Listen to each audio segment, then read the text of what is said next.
And then he goes to ask Bret, who's delivering the move, delivering the submission, in no pain whatsoever, winning the match. Do you quit? Just grab his face. It's like it's odd. I'm the Undertaker in that. I gather. Yeah. But instead of like landing on any part of his body, he decides to land on his head. Hello! And a very warm welcome back to the Gimme Wrestling podcast. We are not dead. I am Dom. That is Anthony. And we are back on your YouTube screens. All 5 of you. We appreciate you. We appreciate wrestling. More specifically, the history of wrestling. We will tirelessly bring these historic wrestling pay-per-views to you for the next 80 years of our lives for only a minimal amount of feedback and love. That, my friends, is dedication. I hope you enjoy this. This is Wrestlemania 11. And we're starting off. Awesome, cool, that was really good. April the 2nd, You're 1995. Really good. You're really good. The number 1 film at the time that set the scene was Just Cause, never seen it. However, the week after this was Dumb and Dumber, which pretty much describes our podcast, doesn't it, Lloyd? Hey! Shut up, Harry. Number 1 song for the time was Take That. Do you remember? Back for Good. Watch your back. Watch your back.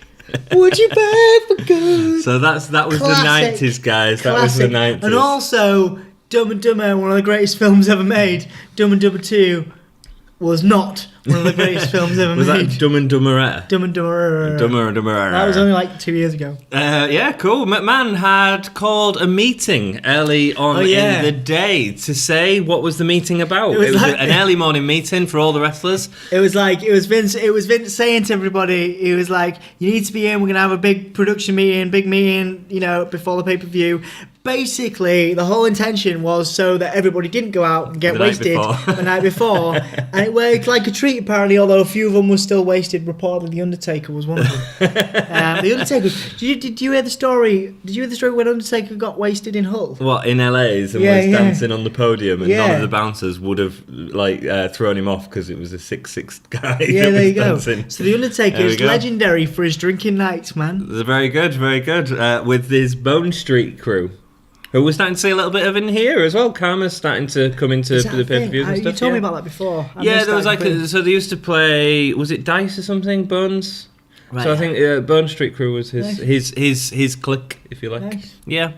We'll go into that a bit more as we start to get wrestlers that are introduced. Introduced to it. Yeah, cool. We could start a brand like that. Bone Street Crew. We'd have to be like well hard. Yeah, man. But we're not. So, this is enough. This takes enough time. Yeah, it does. Again, if you're enjoying the podcast, we've got the gay please, crew. Which is me and you. Just me and you, and no one else wants to join us. If you want to join the Bone Street Crew, you can, or the gay crew, by hitting the subscribe button. That really helps out the channel, and liking the video always helps us out as well. So if you could do that, that'd be really. Jackson, the gay crew. Stuart's in the gay crew. Susan is in the That's all. There's a couple of them out there. Yeah, Gareth. We appreciate you all. Cool. So please hit that like and let us know what you think in the comments down below. If you disagree with us, that's great to hear. We love arguing. Buy some cups. At the start of on Redbubble, at the start of the pay-per-view, we have a run-through of previous WrestleManias, mainly focusing on celebrity here. This is still, it's sort of a who's who of who's been involved. Obviously, the main event of this WrestleMania features a celebrity as one of the wrestlers. All a bit rubbish, right up until this one. For some reason. What, you like the celebrity one in this one? Or a multitude of reasons. I think you've had Alice Cooper with Jake the Snake. That was great. You had Ozzy Osbourne. I can't remember who he was with. Was it with... was it? Not Andre the Giant, no. He was with someone. He came out on the float, didn't he? And then you had one of my other favourite notable celebrities was Elvira as the commentator in WrestleMania 2. I really enjoyed her in that. America the Beautiful, sang by Special Olympian Kathy Huey. Nice to see the WWF giving a spotlight to disabilities at this point as well. Really enjoyed that. That's probably a sound business strategy by Yeah. Vincent Kennedy McMahon. I also wonder if it was someone that cancelled as well, because they tend to have they've had Little Richard sing for them. They've had Aretha Franklin and stuff. So I wonder if it was a backup. I don't know. Vince McMahon, Jim Ross, and Jerry the Lawler were commentators for the event. Yeah, she did a good job, man. She did a good job in the event that was fit for a king. That's how it was described. Smooth. First match, the Allied Powers, Lex Luger and British Bulldog versus the Blue Brothers, Jacob Blue and Eli Blue with Uncle Zebediah. Basically Zebediah. Modern day, old school hipsters. Yeah. With their beards and tattered clothes. Old school hipsters, the Blue Brothers, that's brilliant. Luger and Bulldog start strong, and this is basically a showcase for Bulldog and Luna, this new tag team, which I imagine had massive plans for. Bulldog and Luna, that would have been a better. Bulldog and Luna, yeah. That would have been Luna Vachon, that would have been a better tag team. That would have been interesting. I don't think Luna would work face, do you? I think it would have worked. Really? I thought she was a great heel. It definitely would have worked better than Lex Luger in anything. Good point. Bulldog delivers his delayed suplex early on. Great. Big hairy mountain men is how they describe the Blue Brothers, or hipsters as Tom just called them. It's like us. Trying to build up the hot tag for Luger's incredible clothesline offense. He's not with us much longer, dude. Yeah. He does deliver a nice power slam, Luger. His repertoire of moves. Power slam. Bulldog is the master of the power slam. It might have been Bulldog, actually. Bulldog has a better power slam than Braun Strowman. Yeah, I agree. Whilst Luger it's a nice power slam. Whilst Luger is teasing a power bomb to one of the Blues brothers, Bulldog does a sunset flip over one of the Blues to get the pin. A nice athletic move, especially for someone as big as the Bulldog. Indeed. Enjoyed it. Indeed. Firework finish. Bang, bang, bang, bang, bang. Pow. Big production setup, man. It's WrestleMania, baby. So next WrestleMania. SummerSlam or WrestleMania. The theme. I used to love that. Yeah. They used to be. I could sing along to it. Cool. It was awesome. Cool. Maybe we'll do it one time. We could do our own WrestleMania medley, or SummerSlam medley, whatever you want to. Oh yeah. Keep going. All right. Oh yeah. All right. Did you see how I went like your pitch there? Like my balls hadn't really dropped like yours. Your what's now? You can say balls, it's like beach ball. Pamela Anderson has caused a stir. Yeah, speaking of we need to be careful around the language with Pamela Anderson. Has caused a stir, and Victor Blues is in the dressing room to interview her. But there is Victor Blues. That might be a typo, Myra. But there's no audio footage to go with it. So a real big production error. So this whole sort of backstage segment about Pamela not liking Shawn and preferring Diesel, and then this other girl, which we'll come to her name in a minute, another model who appeared with Pamela Anderson. We'll go into the detail of them, so stick around for that. An interview with 123 Kid with Razor, but again the audio's knackered, so whoopsie-daisy on WrestleMania. Not the best time to do that. Razor Ramon with the 123 Kid versus Jeff Jarrett and the Roadie is next. So I like the. I'm not a great fan of Jarrett, really, and this feud goes on a lot. It does a lot. For a long time, right up, it continues on in your house, and it does, yeah. You know what? They've started putting on better matches. These two do. Jarrett just doesn't do it for me at all. And they started putting on some decent matches. The 123 Kid is coming into an injury, which is really unfortunate because I think he would have added a good dynamic. The Roadie, the Road Dog. I've got nothing but good things to say about Jesse. I don't think he's actually. But I don't think his wrestling style is here yet. We haven't got that. He was great in your house coming up. He was fantastic. Really? I enjoy him here. I enjoy him as a heel, okay. And I would venture to say that this gimmick is actually better than the Road Dog. Probably, yeah. But then which is silly because obviously the Road Dog had years and years and years of success. He was an Intercontinental Champion. He was, multiple titles. I think the only title he didn't hold was the World title. I agree, but the Roadie's a very secondary player, isn't he? And Road Dog became his own thing, and a crowd pop. Ultimately, is what the Road Dog was. in an era where it was a lot of crowd pops. If you look at someone like Rikishi as well, you know. Oh, you didn't know? Exactly, but that gets the audience excited, you know. You're behind by the car, somebody. And when Dom comes back for air, we'll start into the match. Razor jumps into the ring and clears out the ring before more fireworks. It's nice to see fireworks on WWE TV. We don't see that anymore, do we, Dom? Unfortunately. I don't understand why, man. I mean, Goldberg Pyro doesn't Jeff cost Hardy. that much. If Goldberg come back, they would have to bring back the Pyro. They did last time. And Jeff Hardy as well. Remember Jeff Hardy got burned, didn't he? Oh, dude. Yeah, Undertaker getting burned as well. Yeah. The 1, 2, 3 kid looked like the Karate Kid here, I thought. Oh, yeah. Weird. Jarrett gets clotheslined out of the ring before Roddy comes to his aid. A lot of nice fake outs. That's one of the things that I really liked about Jarrett. He did that thing where he'd threaten to jump off the top rope but wouldn't actually do it and then go for it. He's a very clever performer. Yeah, and Razor works really well with that. I think these guys were touring the house show circuit repeatedly at this point. Surprisingly agile as well. He does some wicked things like insecurities and drop kicks, which he wouldn't necessarily. I mean, he's not a big dude, but like he's more of a technical ground. Ground guy, isn't he? Yeah. He lifts JJ up for the Razor's Edge, but Roddy pulls him off his back. JJ tries to escape, but the 1, 2, 3 tells him to get back in that ring. He clips his leg, doesn't he, in this one? Yes, I think that's... Yeah. He does it a few times in this feud, yeah. I mean, obviously it's not, but it looks right. Anytime someone clips a leg, I'm like, ooh! Well, it's the fact that he's clipping a leg with someone's weight on top of him as well. And the whole thing with Razor, I mean, to get someone up into that position is really impressive anyway, and hold it as long as Razor used to do. You know, same with a lot of them. We don't see as many... Do we see as many big held moves like that these days? Unless you're Strowman, unless you're a bigger dude, no.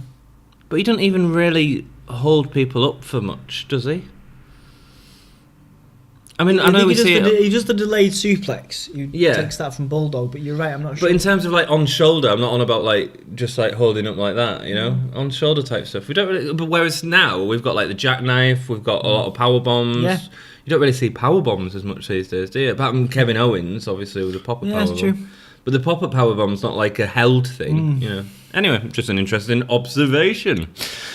Roddy keeps helping out Jarrett through taking Razor's punishment, but sometimes it leads to hurting Jarrett, so the crowd go, ha ha ha ha. Yeah, it's fine.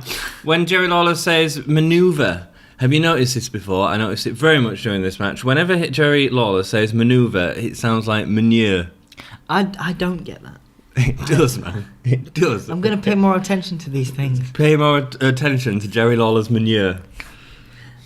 Well, there's a lot of that. There's a lot of that that emanates. The two have some solid back and forth. I think it is solid back and forth. Generally leading to them in a face-off to beat the 10 count. I thought there was a few too many 10 counts in this one, but oh well. Razor catches a crossbody and flips him over backwards. Again...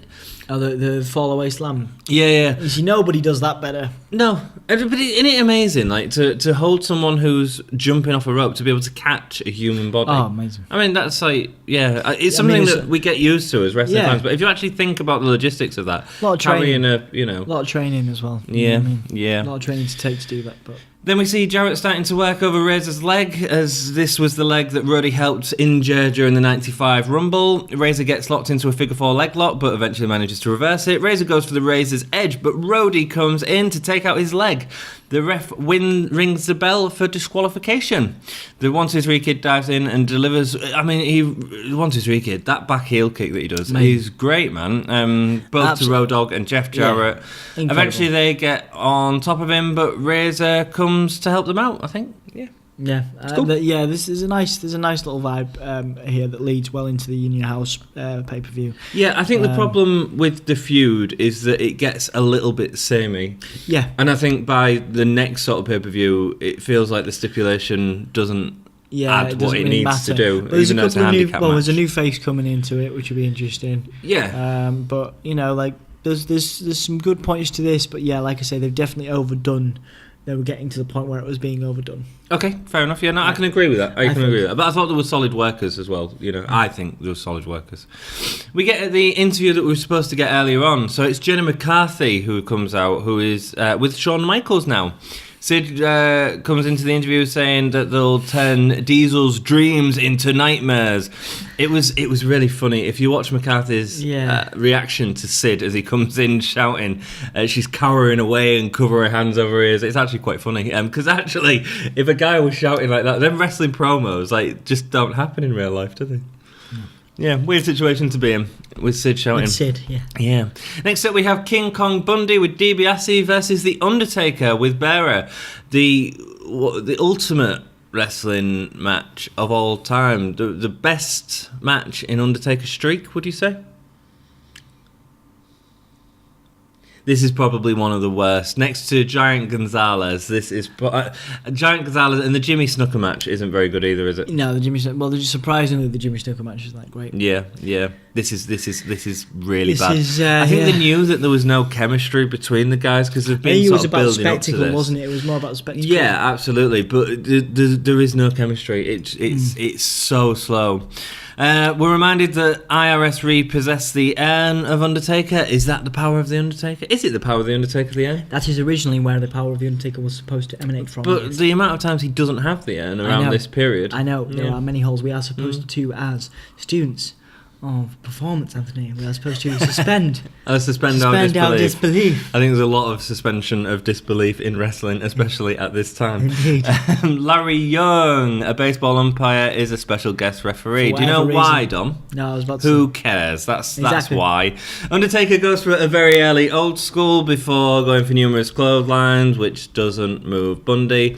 I thought the old school is an interesting move. I think it probably could have been used as a finisher here instead of, because you ain't tombstoning King Kong Bundy. Didn't he just come down the arm though? I suppose, yeah. It's like it don't really maybe work. I should have gone for unless the you do clothesline. like the head chop, unless you're like poof. Yeah. And you do that. Maybe, yeah. After Undertaker is clotheslined out of the ring, he takes the urn from Dibiase. He's got the power back. Take the power back. King Kong Bundy was overselling everything. It was that sort of Gonzalez overselling, though. Probably the best performance in terms of a theatrical performance. I don't know, man. I don't know if I'd call it best performance. It was just way over the bloody top. Karma comes down to steal the urn off Bearer, and although Undertaker grabs his face from the outside, just grab his face. It's like it's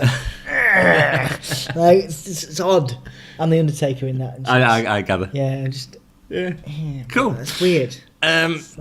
Yeah, he still manages to escape with the urn. We get told that Karma's going to melt the urn into a gold chain. The actual match, man, let's forget about all this sort of distraction, because that's what they want us to do, is just awful. It's really slow, and it feels like it has no impact between the two. Let me load on a heavy statement. Mm-hmm. I think a lot of Undertaker's career has been made by people carrying his performances. You know, not necessarily all the time, but I'd say a lot of it, a good portion of it. I'll finish the match and I'll talk a little bit. I'm not saying that Bundy was the worst, because Bundy was the worst performer here. Undertaker did, they didn't do okay, but Undertaker did okay with what he had to work with. But really? a lot of people have carried the Undertaker over the years. I agree. Even Jeff Hardy, and that's one of his best matches. Yeah. One of Undertaker's best matches took place on a Monday Night Raw. Ladder match with Jeff Hardy. 10 years ago or 11 years ago or something like that. When you look at it like that, when a guy who's a cruiserweight compared to Undertaker can carry the Undertaker and make him look good, then I'm not saying the Undertaker doesn't deserve his legacy, because I realise this is a massively bold statement. It is, but it's not all of his career. No, Undertaker. I'll finish the match and then we'll talk a little bit more about the Undertaker, because we can. Because it's our podcast and we can do what the devil we want. And we can keep it together all the time. Bundy gets Undertaker in a long headlock. Eventually Undertaker powers out and gets Irish whipped into the corners. Undertaker weakly slams Bundy and does his high clothesline for the pin. Really bad match. Rubbish. Story felt really forced, and the two had no chemistry in the ring whatsoever. Agreed. In terms of Undertaker, I think my memories of him are always, because he was magical in that he was the Undertaker. His storytelling can be excellent, and when you look back at them classic matches with Triple H and Shawn Michaels, even now what he's doing, as a guy on the microphone, So, yeah, it's great. It's great. Even right, but then we've just watched Super Showdown. If you was to go into that match and you was to have compressed it into took 15 minutes off the time, it would have been a really good match. It's just plodding. Undertaker is quite slow. I've never realised how slow he was until rewatching these pay-per-views, but he's it can be quite slow. So you're right, he's got to work with a faster guy like Michaels or H to sort of get that. I mean, he does some wicked. I mean, over the years, he's done some top rope planches. You know, he's dived up the top rope to the outside of. Even like the MMA thing that he went into with Brock Lesnar was really interesting. The American Bad Bottom was interesting in many respects. I love it. In fact, the more I think about it, the more I think that might be my favourite gimmick of the two. Really? You know? I mean, I don't think it's as magical as the problem, you know. But do drive around on a motorbike, but you know, it's cool.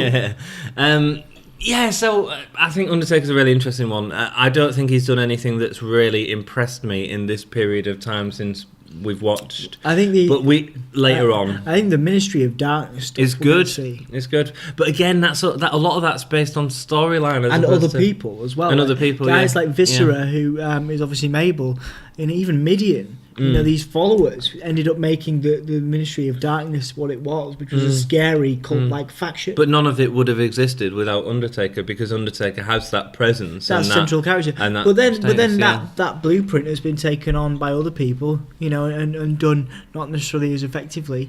But you could repeat, you know, look at the Wyatt family, look at the Flock. You know, they took that, you know, I mean, Raven was just like, I mean, Raven did that first, you know, the infamous hoisting Stephanie McMahon onto the cross on Raw. You know, Raven was doing that years ago with the Sandman. So over the years, like Undertaker has borrowed bits of other people, just like I'm sure just like Bray Wyatt is blatantly taking. But even in a match, Undertaker can tell a good story. Undertaker knows how to put a match together, definitely. So let's move on. Pamela has had a disagreement with Michaels before an interview with the Lawrence Taylor fan club. I'm guessing it was other footballers that were with Taylor. They all sort of come out in the main event later on. Bob Backlund is playing chess with a celebrity child. It was a child from Home Improvement, wasn't it, or something like that? The child beats Backlund, and then he starts asking the kid a load of quiz questions, which he knows all the answers to, because Backlund's getting irate. Owen Hart and a mystery partner versus the Smoking Guns, Billy and Bart Gunn. Owen Hart announces his mystery partner as someone who did what he couldn't do. Someone that beat Bret Hart for his title.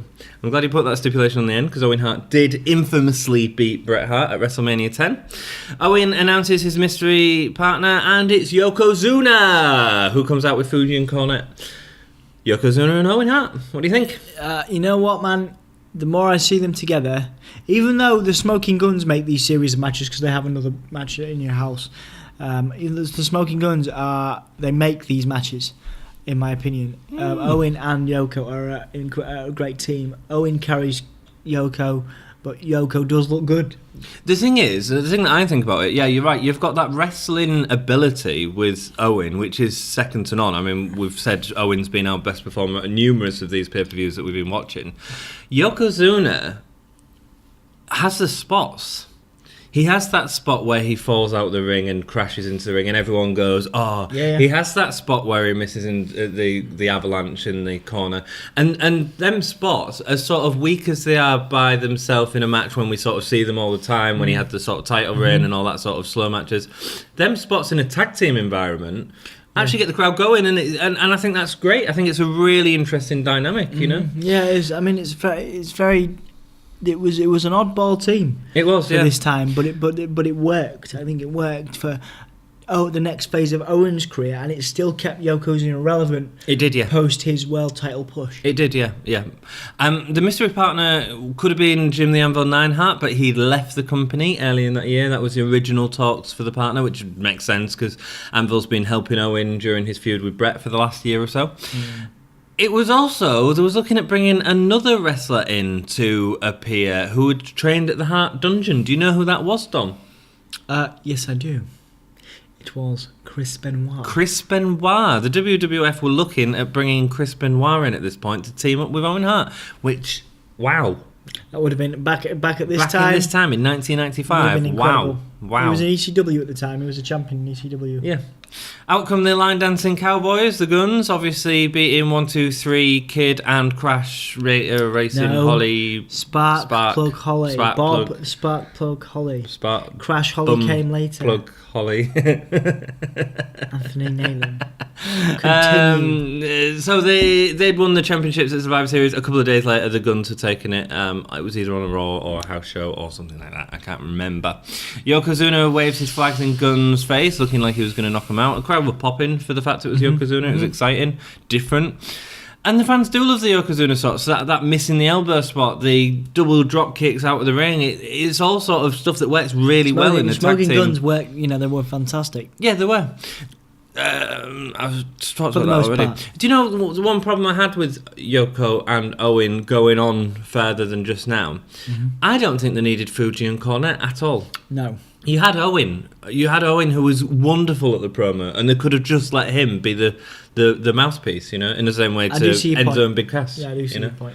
Yeah. You don't let Big Cass talk because you've got Enzo, and and in the same way, Yokozuna had Owen. It didn't need all these other people, in my opinion. Bart Gunn has Owen on one of his shoulders, whilst Billy Gunn jumps up, delivering a backwards cutter, which looked amazing, really sweet. Owen gets attacked before taking down Billy with his legs for Yokozuna to drop their massive legs on the back of Billy's head. It always looked great whenever Yoko did a leg drop. Or belly to belly, man. He had a great belly to belly. The belly to belly was ace. Yeah. Oh, the bonsai, the bonsai. Which is basically just him sitting on people. And it's sort of, like I say, it's all these great spots which work wonderfully during a tag match, but in a singles match, we get really bored of seeing the same stuff. Yokozuna holds Billy Gunn in the ring. Oh no, let's go back. Billy rolls out the ring. Owen continues to attack him, throwing him into the ring post whilst proclaiming, "I am the king and you all love me." That was a good moment. Owen, man, awesome. Constantly he took any inch of camera time he got, and you know who I'd compare that to nowadays? Who's grabbing that in modern WWE? Grabbing the brass ring, you mean? Grabbing the brass ring. Go on. Becky Lynch, man. Yeah, okay. Yeah. All the time. Anytime she's on camera, she knows exactly when to shut up and exactly what to say.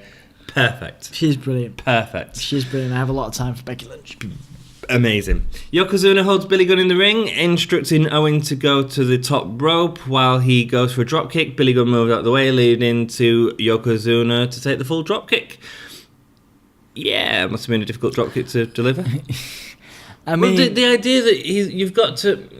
Right, so what I was trying to get at that note is that he's got to jump for a dropkick to look like it's hitting this person, but it's not. It's hitting the person that's behind him, who is actually about 2 foot probably behind him. That's actually quite a difficult... Yeah. Because you're not... You get to that top rope, you've got to think, I'm not hitting the person that's there, I've got to aim for the person that's behind. But then if that person didn't get out of the way... That's going to be nasty, boy. Nasty. Bart gets the tag and brings all of his energy into the ring. Bart was really good at this point. I'd say Bart was better than Billy. Absolutely, I was about to say that, yeah. At this point, Yokozuna gets a belly-to-belly suplex as Owen Hart and handles Bart by pulling down the rope, leading to Billy getting a massive teabag from Yokozuna. A banzai drop, whichever you'd prefer. Owen gets in the ring and teases the sharpshooter. This is a great moment. Goes into the ring to give the sharpshooter. And then, the fans are all cheering. Yeah. And he goes, "No, I'm just going to go for the pin instead." What a heel, baby. What a heel. Not even giving the fans what they want. Owen bounces around with a new ring. Great. Love Owen whenever he wins anything. As Yokozuna shouts banzai. Banzai! It's like an old school Daniel Bryan, isn't it? It is, man. It is, yeah. Yeah, it definitely is. Interview with Bam Bam, who's going to take down Lawrence Taylor. He was tormenting him at the Royal Rumble, and this is Bam Bam's world. Lawrence Taylor is just a flash in the pan. I actually like what's happening for Bam Bam coming up, but he still doesn't resonate with me as a character.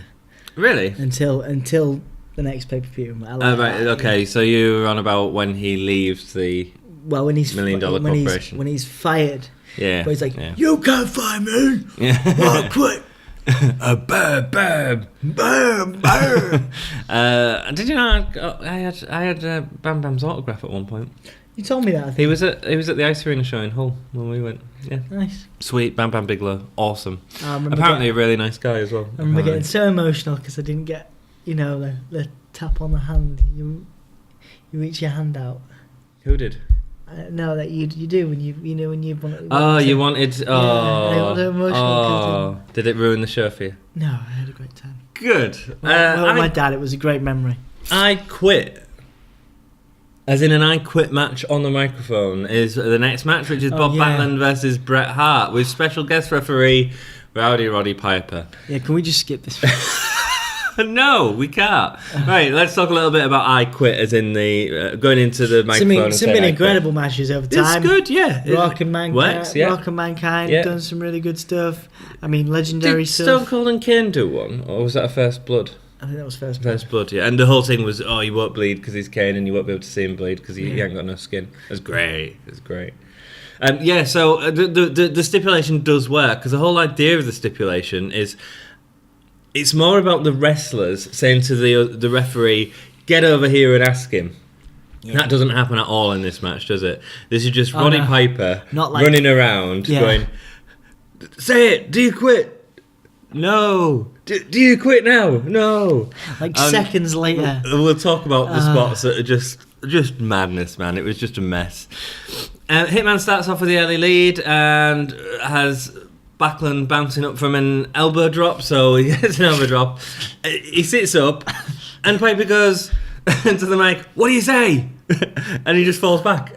I just give him a second, man. And they've only just started the match, right? It's really awkward. So it doesn't work. The problem is, when you do it from the start of the match as well, none of it feels deserved. It doesn't feel like they're going to quit in a minute, because all we've had is an elbow drop and a couple of clotheslines, And there's a couple of moments where Bret's got him in the, like a standard shoulder lock or whatnot, like a sleeper thing, and it's right there in Backlund's face, and it's like, I think they're both like going. You can see them There's a great moment. There's a great moment with Bret Hart when he just. We'll get to it when we get to it. It's great. Piper asked Backlund at one point for no reason. He's just sort of walking around, and Piper just goes, "Do you quit now?" And he goes, "No." I think if we did like a Gimme a Whole like botch match compilation or something. This is bad. This is definitely going on. This is bad. Do you quit? We're laughing. It's not that. It's not. We're only laughing because it's just ridiculous. I wouldn't say it was entertaining. So there's one bit where Bret has Backlund in a hold, and Piper goes up to Backlund and says, "Do you quit? What do you say? What do you say?"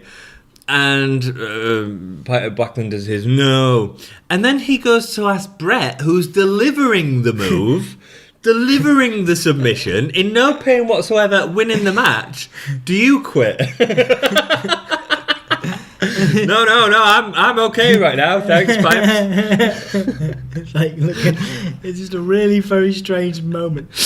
I think maybe Piper was just taking the mick. Maybe he was. Maybe he was. That's very much his vibe, isn't it? It could have been. Someone delivers a punch and Piper asks straight away, because that's going to end the match. So whilst Backlund is delivering his devastating armbar to Bret Hart, Piper puts a mic into Bret Hart's face and says, "What do you say?" And Bret goes, "No." And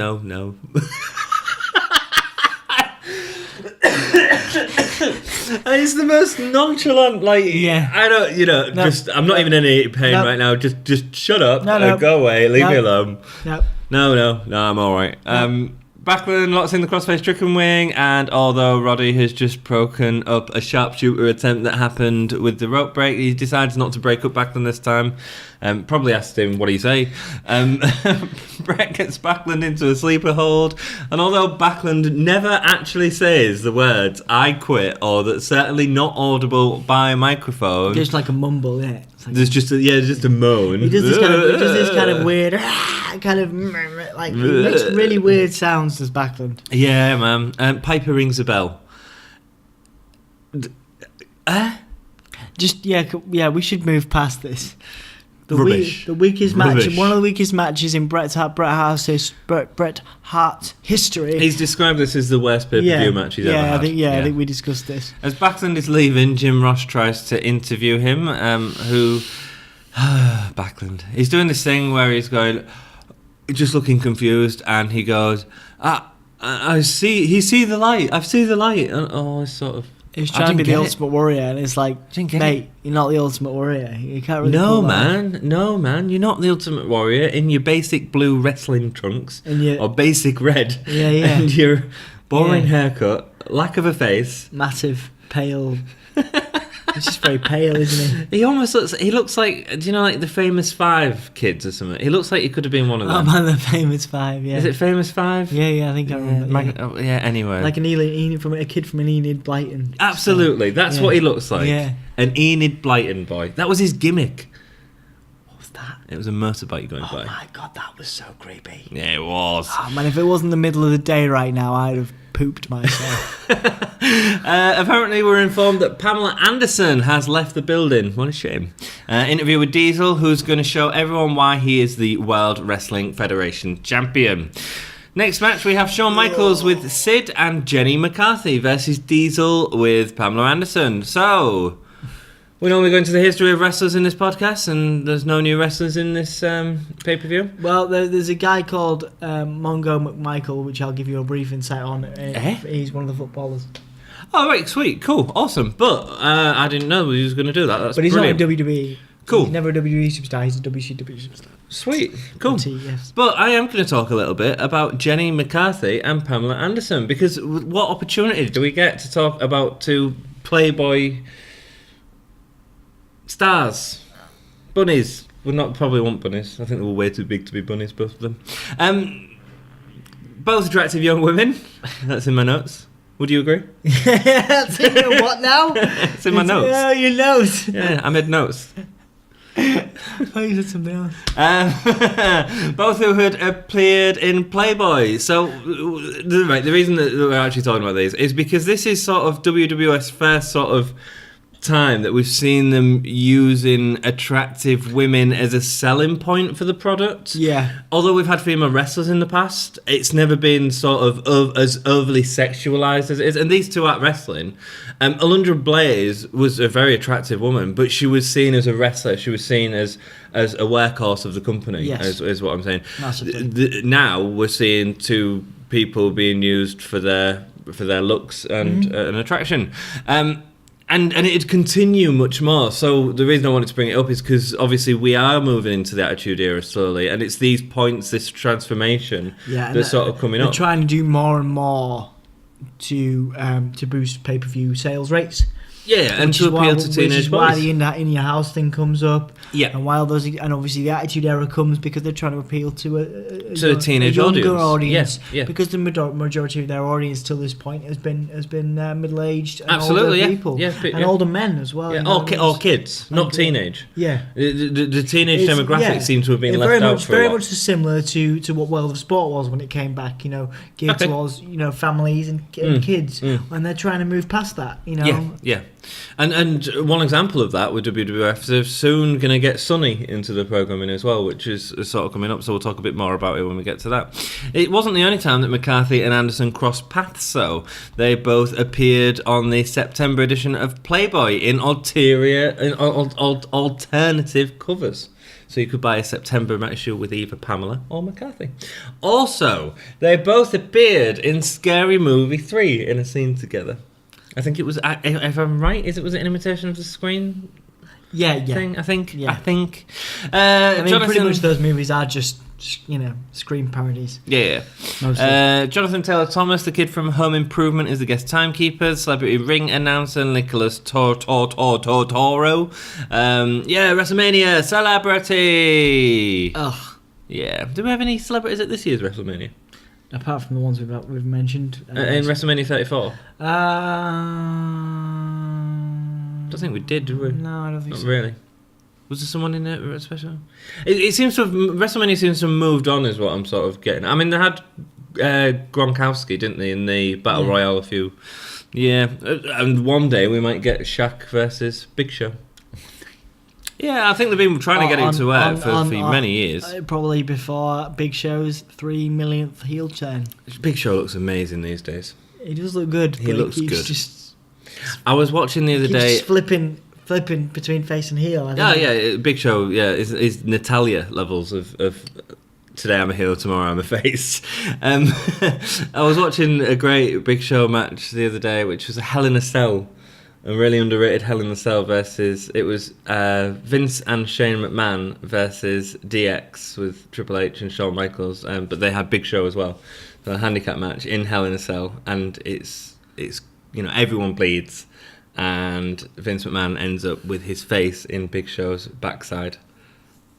It's a really entertaining match. I missed that. Yeah. I have to go back and watch it. We will get to it. And if you subscribe, you can... 5 million years. In 5 million years, we'll be covering that pay-per-view.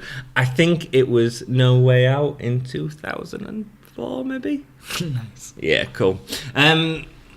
So, back into this match. Diesel versus Michaels. The two start off really fast running the ropes. Michaels ducking Diesel's clothesline, but it's really fast.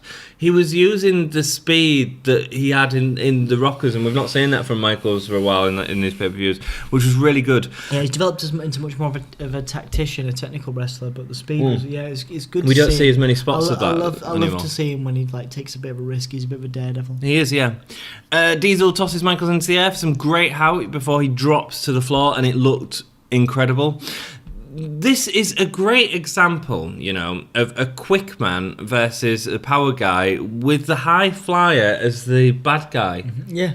That doesn't happen a lot, man. We don't see that very often. In fact, the only time I can think we've seen it, and it wasn't even a bit, was Razor versus the Kid as a mainstream rivalry. Why was the Kid the heel? Yeah. Oh, was he? Right. We're coming into that. Right. We're coming into that. But any more recent? It's more recent. I mean, Daniel Bryan versus Sheamus.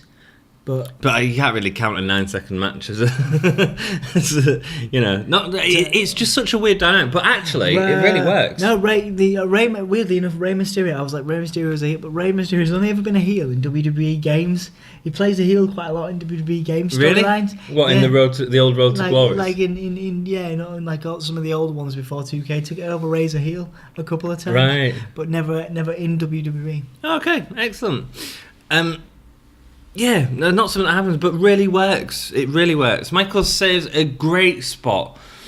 It's a really great spot, and this is why Michaels is so good. So Diesel delivers a knee strike to Michaels, but he doesn't quite get enough momentum to throw himself over the top rope, right? With most guys, that's like it, and it ends up in something that looks really, really botchy. As he gets back in, he falls backwards between the bottom and middle rope, right. But before falling through the rope, he catches himself with his feet on the rope, nice. And then Diesel comes in and kicks him. This is a botch, right? This is a botch that's turned into something potentially better. They made it look good. Incredible. Well, Michaels made it look good. I've just thought of one. Great Khali versus Heath Slater. What, Heath Slater was the heel? Yes. Really? Yes. Great Khali had a stint as a face. Right. Why? And basically anybody that took on Great Khali at this time when he was the Punjabi playboy. Really? And was it as good a match as this? And this is all he does, he just comes in. Oh my god, no, that doesn't happen. That doesn't happen. None of that happens. He just dances. Bollywood dance, man. He just dances. Isn't it? Yeah. I used to love the Bollywood boys, who are now the Singh brothers. When they was on. Yeah, I always used to dance when they come in. Is that what they did? No, but I used to do it. Why would you do that? Sarah, look, the Bollywood boys are back. You're a terrible human being. Why is that terrible? I'm enjoying cultural dance. Anyhow, continuing. Great Khali versus Heath Slater. Hull Slater. Diesel really uses his strength to toss Michaels around the ring and catch him when needed. Super confident dives to the top turnbuckle onto Diesel at ringside. Something we see a lot of these days, but it's not something that we see in these pay-per-views very often. It looks like a photographer gets in the way as Michaels pushes him away with his forearm. The photographer doesn't sell it as a devastating move, though. But there is an army of photographers, right? That's important to mention when we get onto the next event, which is sort of the reason that there's so many photographers there. Again, it shows the star power from that main event. Michaels does a great elbow drop onto the back of Diesel, who is over halfway past the ring, so great. Wonderful. Shades of Randy Savage here in Michaels, and that's great to see. Shawn Michaels was so good at using the turnbuckle and ring ropes, flailing around them or bouncing off them, as always amazing. Yeah. When they both run around ringside, the ref apparently twists his ankle, apparently. Nice. When Michaels and Diesel are in the ring, he hits him with the chin music, but there's no one to make the count. Psycho Sid pushes the ref back in, but then he kicks out. Who is, of course, managing as the bodyguard of Michaels. Then we get the weakest point of the match. The it depends how you look at it. Powerbomb. It looks depends how you look man. at it. Art. Art. Michaels is performance art, yeah. All right, okay. So instead of taking the jackknife powerbomb, Michael tries to land on his feet, and it just sort of looks a bit weak. He just flips, and apparently there's some story backstage that Michaels was bothered about Diesel or Kevin Nash looking too strong, so that's why he did it. But then eventually, obviously, they forgave each other because it was definitely a thing. There was definitely some backstage heat based on this maneuver and how Michaels took it. But whatever it was a flip. It looked weird. I mean, it was art. It was definitely performance art from Michaels. Michaels, that was it. That was the jackknife and the end. But overall, I enjoyed this match. I thought it was the best. It's the best. I've never seen a power and high flyer. Considering some, considering even though the Backlund crossface chicken wing was one of the most ferocious moves in history, and that is in fact what Bret used against Backlund to win. I lost interest in that match. That was the worst. That was the worst match of both their careers, and we're about to see something not too much better. There was some terrible matches on this card, and this might actually have been the best one. Yes, I think it probably was. It was certainly a highlight in the show compared to some awful stuff. So next up we get Lawrence Taylor versus Bam Bam Bigelow with Dibiase and probably the $1 Million Corporation as well. In storyline, Taylor was being trained by Diesel to get ready for the match, so the big face of the company was training him. Taylor spent all of his professional football career playing for New York's Giants, and as much as it's easy to complain about a celebrity in the main event, we've got to remember the exposure that the WWF was getting by putting Lawrence Taylor in the event. Great for business. Amazing for business. That's why all these photographers were at ringside. It wasn't to see WrestleMania, it was to see Lawrence Taylor, because it was talked about on all the sports show in a very similar sense to how they're using Ronda Rousey now, or Brock Lesnar. Yeah, Rousey's only contracted for less than a year now. Oh yeah. But it's all about the exposure that they get on mainstream sports, bringing people over. Yep.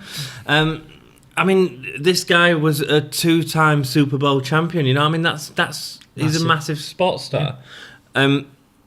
Yeah. And that's why we. So I don't think this match should have been main event. I think it should have been secondary to the main event, and I think the main event should have been Michaels and Diesel and had the actual sort of end show be a decent wrestling match, because this isn't. It's okay. Bam Bam does what he can do with it, but. I mean, it might be the most ridiculous WrestleMania main event of all time. It was kind of silly. A little weird. Obviously, they've got the footballers all out there with Lawrence Taylor. Like a lumberjack type situation, they get involved, and they. Yeah, I didn't get it. I mean, so the $1 Million Corporation come out as well with Karma, King Kong Bundy, Tatanka, Volkov, IRS, and DiBiase, and then the footballers come out. Yeah, I mean, they make the wrestlers look really weak in that they can't do anything to the footballers, because the footballers always get the upper hand, but the footballers can't really deliver a wrestling move. And I also think if you're going to do this, the spots that they carried out were really, really weak.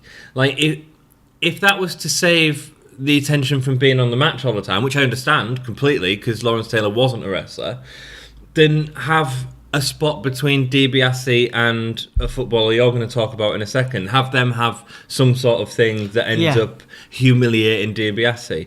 And all the stuff that we actually got was more like someone pulling someone off a turnbuckle and slapping them. Yeah. As opposed to a little tightly worked out spot. Bigelow manages to do a couple of really great moves, in this. He manages to do his insecurity. He manages to hit the moonsault and stuff, or try the moonsault rather. So Bigelow doesn't look bad, and he makes Taylor look good. He does, which is a tough task. But there's a lot of